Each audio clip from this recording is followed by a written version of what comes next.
Hello, my amazing students. Welcome to Science and Fun.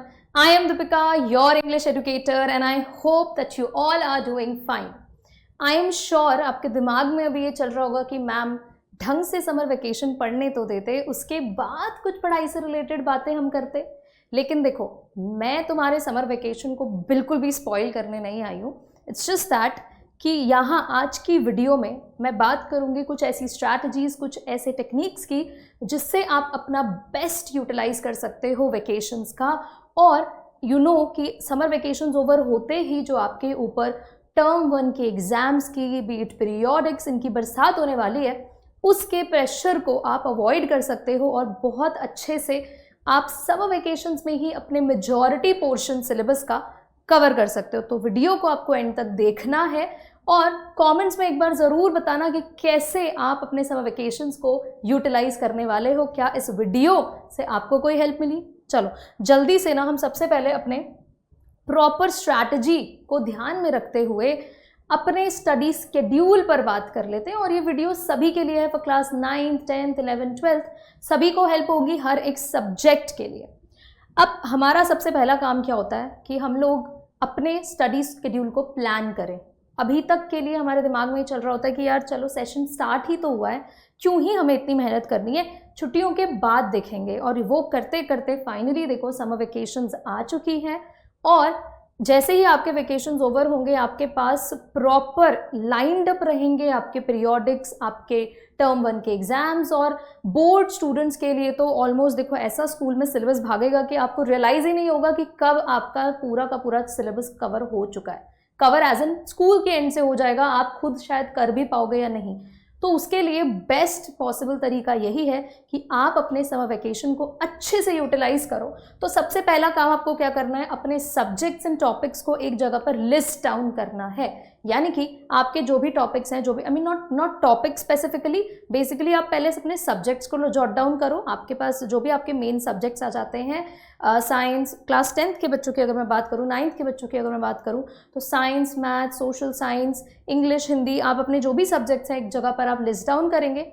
उसके बाद आप अपने सब्जेक्ट वाइज मेन टॉपिक्स वहाँ पर डालेंगे, जिसके कि सिलेबस की वीडियोस अगर आपने नहीं देखी अभी तक तो जाकर चैनल पर देख लेना, या फिर आप सीबीएसई की वेबसाइट से भी या अपने होम बोर्ड जो भी आपके स्टेट्स हैं वहाँ की वेबसाइट से आप अपना सिलेबस देख सकते हो। नाउ जैसे आप अपने सब्जेक्ट्स एंड टॉपिक्स को जॉट डाउन करोगे, you will have to prioritise. आपको ये फिगर आउट करना है कि यार इन सारे सब्जेक्ट्स एंड टॉपिक्स में से कौन सा सब्जेक्ट मेरे लिए डिफिकल्ट है। अगर मैं 11th एंड 12th वालों की बात करूं तो आप लोगों अगर आप लोग साइंस वाले बच्चे हो तो physics, chemistry, maths, bio, English, ये सब्जेक्ट्स आप लिखने के बाद फिगर आउट करेंगे कि सबसे डिफ़िकल्ट कौन सा है। अगर मैं अपनी बात करूं, चलो तो मैं मान के चलती हूँ, एक पैरेलल वर्ल्ड में हम लोग ऐसा मान लेते हैं कि भाई मुझे सबसे ज़्यादा डिफ़िकल्ट जो लग रहा है वो लग रहा है मैथ्स, तो मैंने उसको सबसे टॉप पर लिख दिया। अब मैथ्स में भी मेरे पास कुछ ऐसे टॉपिक्स होंगे जहाँ बहुत ज़्यादा प्रॉब्लम मैं फेस कर रही हूँ, ओके तो वो एरियाज़ हम वहाँ पर लिखेंगे एक जगह पर एंड फिर सेट करेंगे हम अपने डेली गोल्स। अब डेली होता क्या है ना, अगर आप ये सोच के चलो कि भाई ये एक चैप्टर मुझे पूरा कवर करना है या मैं ये पूरा का पूरा सब्जेक्ट समर वेकेशन में कवर कर लूँ, तो वो बहुत बहुत बड़े बड़े हम जो बबल वर्ल्ड में चले जाते हैं वो मतलब बहुत ज़्यादा डिफ़िकल्ट हो जाता है उसको रीच करना। तो हम क्या करेंगे, छोटे छोटे गोल्स सेट करेंगे। लेट्स से कि 30 डेज़ की आपकी वेकेशन है, ठीक है, जुलाई में आपके स्कूल्स रीओपन हो जाएंगे एंड लेट्स सपोज आपके पास 5 सब्जेक्ट्स हैं। तो आप बहुत ही समझदारी से अपने 30 डेज़ को बेसिकली डिवाइड करोगे उन 5 सब्जेक्ट्स में। अब ये टोटली आपके ऊपर डिपेंड करता है, आप हर दिन हर एक सब्जेक्ट को देना चाहते हैं या फिर आप ऑल्टरनेट डेज़ में सब्जेक्ट्स के साथ चलना चाहते हैं। मैं मान के चलती हूँ कि इंग्लिश जो है सभी बच्चों को इतना भी डिफ़िकल्ट नहीं लगता है, लेकिन ये हाई टाइम है, इस टाइम पर आप अपनी वोकैबुलरी पर वर्क कर सकते हो। आप राइटिंग सेक्शन, रीडिंग सेक्शन जैसे पोर्शन के लिए थोड़ी से अपने पर्सपेक्टिव को डेवलप कर सकते हो थ्रू रीडिंग सम आर्टिकल्स। अभी थोड़ा सा आपके पास टाइम है कि आप आराम से मॉर्निंग में उठकर 15 मिनट्स दे सकते हो कुछ आर्टिकल्स को पढ़ने में। तो इस तरह से you will have to strategise कि भाई कौन सा पोर्शन मेरा वीक है। फिजिक्स में अगर आपको न्यूमेरिकल्स, केमिस्ट्री में अगर आपको न्यूमेरिकल्स प्रॉब्लम करते हैं, तो आपके पास ये बहुत अच्छा टाइम है समर वेकेशन का कि आप अपने उन वीक एरियाज़ को स्ट्रॉन्ग करो। तो सबसे पहले आपको वो एक्सेप्टेंस होना ज़रूरी है, वो नॉलेज होना ज़रूरी है कि क्या एरियाज़ एक्चुअली हमें डिफ़िकल्ट लगते हैं। वो एरियाज़ जो बहुत ईजी हैं, आपको लग रहा है कि हाँ भाई ये तो हम आराम से कर लेंगे। फॉर एग्जाम्पल, बच्चों को लिटरेचर बहुत ईजी लगता है, कुछ बच्चों को ग्रामर बहुत ईजी लगता है ना, तो उसको आप समर वेकेशन में थोड़ा सा साइडलाइन कर सकते हो।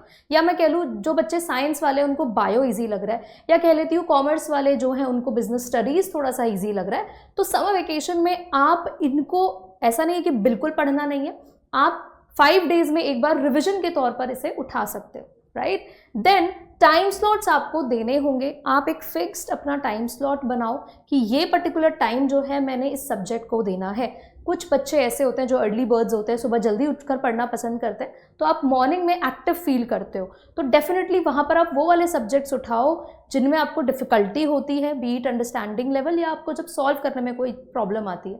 कुछ बच्चे नाइट आउल्स होते हैं जो रात में लेट नाइट स्टे आराम से उठकर पढ़ सकते हैं, तो वो उस टाइम पर वो वाले टॉपिक्स एंड सब्जेक्ट्स चुने जो उनको डिफ़िकल्ट लगते हैं, ताकि एक्टिव लर्निंग वाला जो आपका ब्रेन का एक डेवलपमेंट होता है वो उस पर्टिकुलर पार्ट में ही आप उस सब्जेक्ट को पुट करो, राइट। चाहे अर्ली मॉर्निंग आपको लग रहा है तो आप वहाँ पर वो डिफ़िकल्ट सब्जेक्ट उठाओ, लेट नाइट आपको लगता है कि मैं ज़्यादा एक्टिव रहता हूँ या रहती हूँ, तो आप वहाँ पर अपने उस डिफ़िकल्ट सब्जेक्ट को कवर कर सकते हो। तो इस तरह से आपको अपना स्टडी स्केड्यूल बनाना है।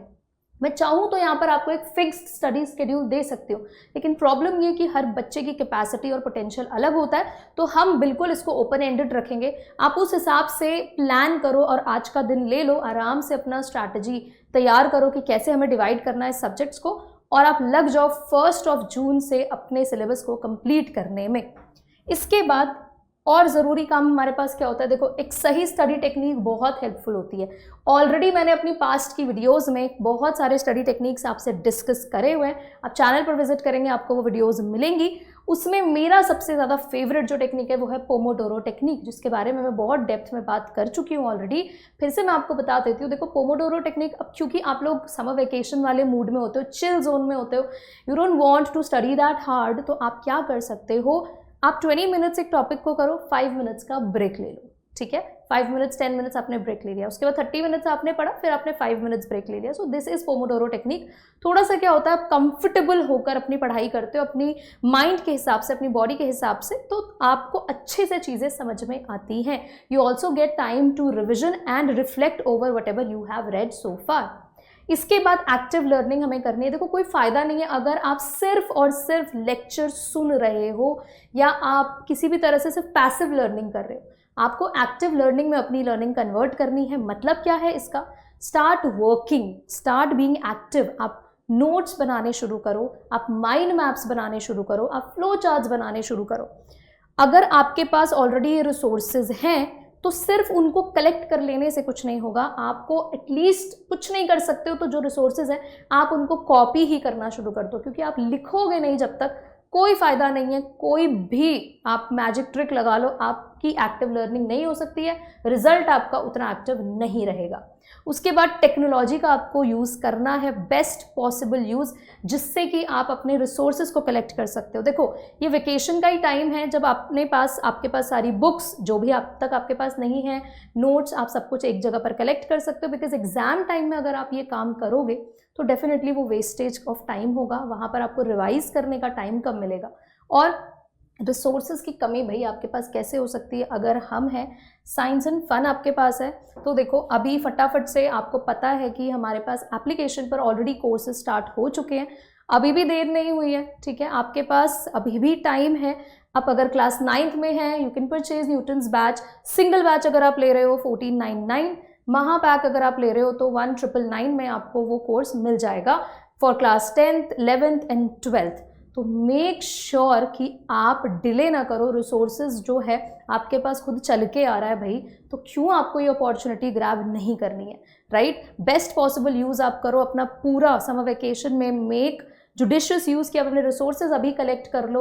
आप नोट्स, ट्रिक्स एंड टिप्स जो भी आप कलेक्ट कर सकते हो अपने हर एक सब्जेक्ट और टॉपिक से रिलेटेड, गो फॉर इट। उसके बाद जुलाई से आपको ये सब करने का टाइम नहीं मिलेगा, क्योंकि आपके पास इतने सारे टेस्ट्स एंड एग्जाम्स सर पर होंगे कि आप आपको फुर्सत ही नहीं मिलेगी और उस मोमेंट में ना रश में आप गलत रिसोर्सेज ज़्यादा पकड़ते हैं। तो अभी आप आराम से शॉर्टलिस्ट कर सकते हो कि हाँ ये आपके लिए सही है, ये आपके लिए सही नहीं है। और इसके बाद हमें मोटिवेटेड भी रहना है। अब होता क्या है कि इतना कुछ करने के साथ साथ हम टाइमली बड़ा डिमोटिवेटेड फील करते हैं और अल्टीमेटली अपने फिजिकल हेल्थ को भी डैमेज करते हैं। तो इसके लिए एक बहुत अच्छा तरीका मैं आपको बताती हूँ। आप अपने लिए छोटे छोटे रिवॉर्ड्स रेडी रखो। छोटे छोटे रिवॉर्ड्स रेडी रखने का क्या मतलब है, मान लो कि आज आपने, जैसे आपका हमारा पहला स्टडी टेक्निक आपने फुलफिल कर लिया, आपने प्लान कर लिया, अपने सब्जेक्ट्स जॉट डाउन कर लिए, अपने टॉपिक्स जो भी प्रायोरिटी वाइज है उनको कैटेगराइज कर लिया है, अपने लिए एक स्मॉल रिवॉर्ड रखो। अब वो रिवॉर्ड कुछ भी हो सकता है, मॉनेटरी टर्म्स में मैं बिल्कुल बात नहीं कर रही हूँ। आप चाहो तो अपना 5 मिनट के लिए जो भी अपना फेवरेट सॉन्ग है, अपना फेवरेट शो है, आप जाके देख सकते हो कि चलो मैंने ये बहुत अच्छा काम किया है एंड मुझे रिवॉर्ड मिलना चाहिए। खुद को आप मोटिवेट करो। आप एक्सटर्नल फैक्टर्स मत ढूंढो कि कोई और आपको रिवॉर्ड्स देगा तो ही आप मोटिवेटेड फील करोगे, और वो कुछ भी हो सकता है। आप चाहो तो अगर आपको 5 मिनट का नैप लेना है तो वो भी आपके लिए एक रिवॉर्ड हो सकता है कि हाँ भाई मैंने 30 मिनट्स जो भी अपना गोल सेट किया था वो पूरा किया है, अब ये 5 मिनट मेरे खुद के हैं, मैं खुद को रिवॉर्ड देना चाहता हूँ या चाहती हूँ, जो भी आपको ठीक लगे। You have to stay active. अब इस पढ़ाई के पूरे दौर में आप अपनी फिजिकल हेल्थ को भूल जाते हो। और healthy mind resides in a healthy body, तो ये लाइन याद रखनी है और खुद को भी एकदम फिट रखना है समर वेकेशंस में। हेल्दी डाइट आपका होना चाहिए and you have to sleep well. अब ऐसा नहीं है कि वेकेशन में आप अपना पूरा स्लीप साइकिल खराब कर दो, लेट नाइट आप पढ़ रहे हो, नो प्रॉब्लम, पढ़ो, कोई दिक्कत नहीं है। लेकिन आपको पता है कि जुलाई से आपके स्कूल फिर से स्टार्ट हो जाएंगे, तो जो हैबिट आपकी इन 30 डेज में बन जाती है वही आपकी कंटिन्यूड रहती है और फिर बच्चे स्ट्रगल करते हैं। इनकेस जुलाई में कोई नया सेशन, नया चैप्टर, नया टॉपिक शुरू होता है स्कूल्स में या कहीं भी, बहुत स्ट्रगल होता है बच्चों को कोप अप करने में और बनते हैं उसके बाद बैकलॉग्स। तो ये नहीं करना है। आप अपना स्लीप साइकिल जो है बिल्कुल वही रखो जो आपसे स्कूल डेज में, आप उसको हैम्पर ना करो। हाँ, मैं मानती हूँ कि समर वेकेशन फन टाइम का बिल्कुल आपके पास पूरा एक महीना होता है फन मोमेंट्स के लिए। सो आप 1-2 दिन हफ्ते में ऐसा कर सकते हो कि चलो आज आपका बिंज वॉच करने का मन किया, गो फॉर इट, लेकिन उसको आपको अपने हैबिचुअल एक्शंस का पार्ट नहीं बनाना है, राइट। सो आई होप ये सारे टेक्निक्स आप फॉलो करोगे, ये सारे स्टेप्स आप अप्लाई करोगे to make your summer vacations extremely fruitful. मैं आपको मिलूंगी नेक्स्ट वीडियो में and let me know if you have any doubts related to any of the subjects और एनी ऑफ द टॉपिक्स। आप जो भी कुछ कमेंट्स में एक्सपेक्ट कर रहे हो कि इसके बाद ये वीडियो आपके पास आना चाहिए, आप मेंशन करो and I will see you in the next video. Thank you so much. Enjoy your summer holidays.